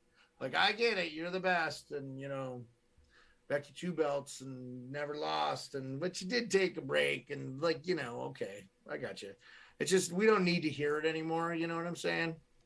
I feel like it's we got it. Like, and she's so good. Who would you like to see her match up? I guess that's the real. Who would you like to see her match up with after Bianca? If she's not the champion, what would you like to see? I just feel like she could create so much fucking havoc by not being the champion and kind of really like putting the whole women's division over again. I feel like that with her without a title could be it's a delicate balance, right? Because the title has to be important, and if you're not careful, you can make everybody else more important than the title, and you end up with issues like they have in AEW right now, where the champion is irrelevant to the overall that's program. True. That's and fair. Becky's such a big star that her having the title makes the title seem so important. I do believe she needs to lose it. I think that this Mania is going to be the Mania that she does. Who does it go to? But then you go to, well, if she doesn't have the title, why does anybody care? And not kayfabe, I'm saying in kayfabe, why would any other wrestler care? Fans, we're going to care. But let's say that Becky doesn't have the title and she's been running amok over the division for 3 years. Why do you care to have a match with her? What are you trying to prove, right? All you've been trying to do is get her title. You could do a cool program with her and Bayley. But then you just have her and Bayley, which is amazing, but could then become more important than the title. And then that's a delicate balance, you know? What about this? She loses the title and then commences to just like get the shit beat out of her and is like at the lowest doldrums, maybe kayfabe injury or, you know, just like losing to people that no one, like she gets the yips, right? Yeah. Like, and then she come like baby face back, like all the way back to the top, becomes champion again. And it just give her that individual, because she's so good, she can individually do it. I'd be cool with the storyline too. But Bayley, I haven't seen Bayley. I'm excited to see that new part of wrestling that I've missed out on. So I would like to see that too. That would be fun. So, well, the only two women who have ever held the titles, as long as the two of them have held them, they're the only two women who've held the title for 500 days or plus. What would be great? What would be great with that though? Like you're saying, is have one of them be champion of one division and one the other. And I know you don't like the double title thing, but just because of the significance of that would be cool. And great. It doesn't involve Charlotte being the champion. She doesn't, shouldn't. Zang. Which Zang on Wayne's World was excellent, which I don't think that is really excellent. But Grim Reaper says, I think Bayley comes back the night after Mania. You can build a story with Alexa and Becky up to Mania. You could do absolutely all those things. I kind of think Bayley's coming back right after Mania too, but I think also this, Becky was physically ready to come back before SummerSlam, but they pulled the trigger and brought back Becky at SummerSlam for a reason, right? Not before, for a reason. Yeah. I think for the pop, it was a big pop. It was more than the big pop, but the big pop happened because it was in the right moment, the right time, and for the right reasons. Yeah. I think with Bayley, she's ready to come back after Mania. I don't know if it's the night after, because I wonder if they wait for that right moment to pull the trigger, and then we get a big moment. You know what I mean? Like, I just don't know. Maybe. And then, Alexa and Becky can tell stories. I'm not worried about that. I'm excited for Becky and Lita. I think it's going to be really cool. It's going to be a lot of fun for them. I think it seems like it's something that Becky's wanted to do. Yeah. Like for her career. That's what it seems like, yeah. Why not check that off the list if you can, you know? Yeah, dude. I got one alibi. Today on Pat McAfee's show, Seth Rollins and him were talking about how they'll start talking about what's going to happen, and Pat will just go, he'll just vacate the area, and Seth will be like, what the fuck? He goes, yeah. Michael Cole go, yeah, he doesn't want to know. And I think a big part of the pop is Pat's excitement. And we get to be, if he's a fan, we get to be excited with him. The alpha male of our species, the shit that he is doing is so good. I know Bishop says this too. I know you're on it. It's so fun. And that's why I'm saying, like, I want the SmackDown roster to be the best of the best when we have the pay-per-views, so we get Cole and Pat. Because I want that. Just his excitement, his exuberance for the moment, and his ability to articulate it at fucking speed demon factors and just get it out of his head.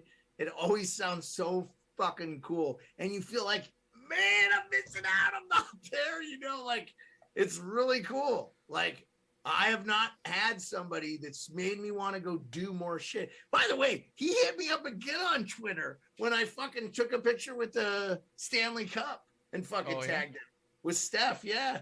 And he was like, we'll hang out soon because he has to know me now. Well, and I did take my logo that you so graciously got off my Twitter, and it is me and Biz Nasty from the Spin Chicklets Cup, because what a fucking great guy that guy is. Such a good dude, man. If you don't know anything about hockey and you want to know, go listen to the Spit and Chicklets podcast. There's a ton of great hockey podcasts out there. Those guys aren't the only ones. They're so good, man. Yeah. You'll hear some crazy ass stories. Fucking such good dudes. So here, like, I don't get paid. This is unpaid promotion. Sponsored, not sponsored. Yeah, sponsored, not sponsored, baby. We are going to sponsor, not sponsor the Spit and Chicklets podcast. They're fucking great. They're gonna come out. They're coming out with a video today or tomorrow of them playing golf with resident Alaskan Scott Gomez in what they call the sandbaggers. They call them the sandbaggers, which means like when you're sandbagging, you're like you're pretending to be better than or worse than you are, but you end up being really good. Hustling in the pool halls in Minnesota Fats, Color of Money, you know, all those. The Hustler, you know, it's called hustling, but in the world of golf, they call it sandbagging. So, yeah, a wrestler pretending he's not that good ends up being like the greatest of all time, or some shit. Like Stone Cold did when he was the nurse. And he was sandbagging, and he was a nurse. He's like, oh, I got it from here. And he starts beating fans with the bedpan and stuff. You know what's funny is actually sandbagging is a slang in wrestling, but it has to do when you're not feeding someone for the move. You sandbag them. You just become real heavy. Right. And so. Charlotte must be the fucking best sandbagger ever. Wrestling a sandbagger at WrestleMania. Good luck, Ronda. Grim Reaper says Pat and Miz had an awesome interaction yesterday as well. So, dude, Pat is just yeah, it was funny as shit. Fantastic. Yeah, Miz was not on the show, but he just interrupted it as he walked. Because as you walk into the thing, Pat's like on this stage, and he's so funny. He's like, we can see everybody. They can hear us. They fucking hate us. It's good, man. And the week of the Super Bowl is like my favorite week because like all the fucking radio shows are in LA. They just get so many great interviews. And now we're getting wrestlers. It's so cool. Yeah, Pat does wrestlers.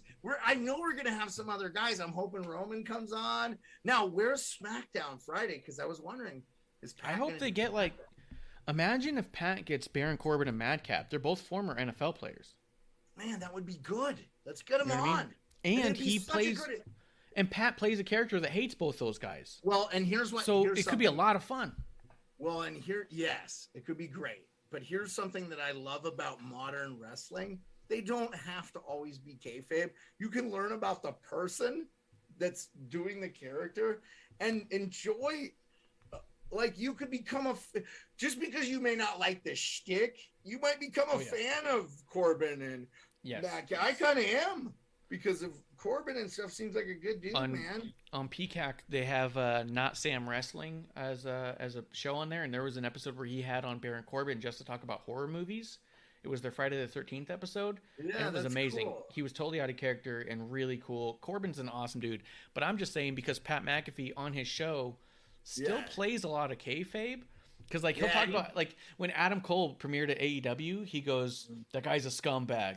Totally hate him." But that was pretty cool. Like, So he could do a thing where it's all like, Baron, I hate you, but I really got to know, what do you think about this? You know what I mean? Like, he could have fun with it. Well, and I thought, I'll be honest with you, I thought Adam Cole hated fucking Pat. But then when he was like doing the Adam Cole Bay thing, I was like, oh, I guess Pat and Adam Cole must be cool. Yeah. Like in real life, I didn't think about it. So I was like, oh, that's cool, man. Good. Yeah. And it was crazy that he did kayfabe on his show with Adam Cole, right? Like there was a big outburst. There's a big outburst on there. You can watch and stuff. So it was amazing. It was amazing. It was all over the fucking internet. It was so big. So yeah. Even more amazing though was Pat's fucking moves in the ring. Shout out the GOAT, fucking Pat McAfee. Yeah. Future 2-time Hall of Famer. Yeah, hopefully God he goes. We gotta go, right? When he gets in the Hall of Fame.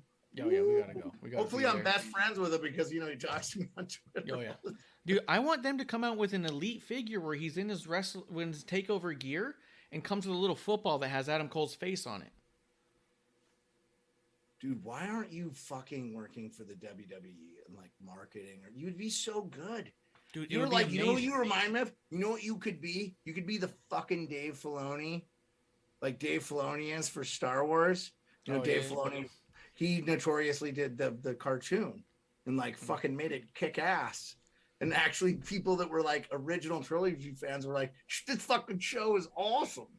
And little kids that were growing up go, this shit is awesome. And now they're like, the fucking Mandalorian is awesome. And it is awesome because Dave Filoni's involved. And you could have Chris Marsh, who's like a fucking, I'm just saying, man, like she worked for the WWE, man. I think you'd be awesome. You care about this shit more than anybody I've ever met. And you are so fucking sportive. Dude, you're like the biggest corporate man that's never been paid corporate dollars ever. You know? Yeah. You believe in what they're trying to do so much. Like, I just feel like you should be doing that. Because, like, you know, and we could still have the Wrestling on the Rock show. I mean, I'm not trying to get away from that. I'm just saying, like, you could invoke a lot of this stuff. I think a lot of your ideas are so good, and you seem to keep a really good perspective about the whole thing. I mean, I think you have your biases. I know you don't. You have your people you don't like. I mean, I'm not pointing anybody out or anything, but I will just say, like, you could do good for even guys like him. You could do good for careers for guys like that too. I think, you know. Anyway. You should think about it. I think it'd be a lot of fun. We were looking at some stuff on LinkedIn before. They were looking for some graphic artists and stuff for their shop. Yeah, like, and now, dude, it's all telework. You don't gotta move. So you work for the WWE. Yes, fucking do it, man. Like, do it. I'm telling you, because Steph is doing the same thing. She's looking for other jobs. Like, she's got a great job, and you know, but she's always looking and like going, oh, I know what we need to be comfortable, and you know, I don't think she wants to be stressed forever. No, makes sense. You know, makes sense. Yeah, you know. But let's see. We'll see how it pans out. How we end up with Elimination Chamber. That's going to be not this coming weekend, but the following weekend. Yeah. So we'll see how we get there. What we're going to be doing. Are you going to do any kind of a Super Bowl thing? You're going to do any kind of like watch along on your channel or anything? No, I haven't done any live stuff for almost a year. Okay. So I need to start putting out content, and we're working on a plan to do stuff. I just, I don't know, dude. Like once it feels like a job, once it starts feeling like a job, you know what I'm saying? It is a job.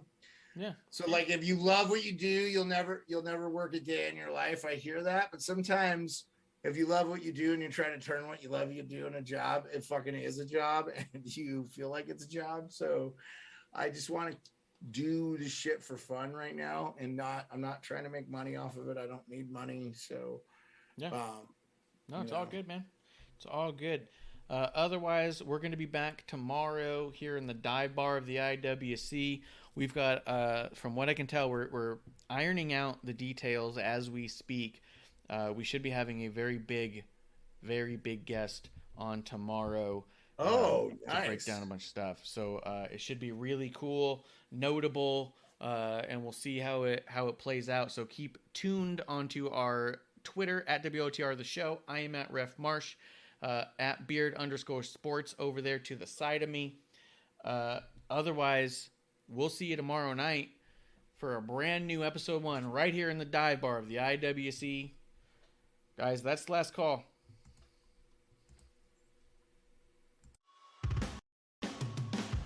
Hey, producer lady here. Thanks for tuning in. Continue to support us or buy us a drink by following and putting the I in subscribe on Twitch. Or subscribe and review our podcast on Apple Podcasts or wherever you listen to us. Cheers! I would never have a drink with wrestling on the rocks.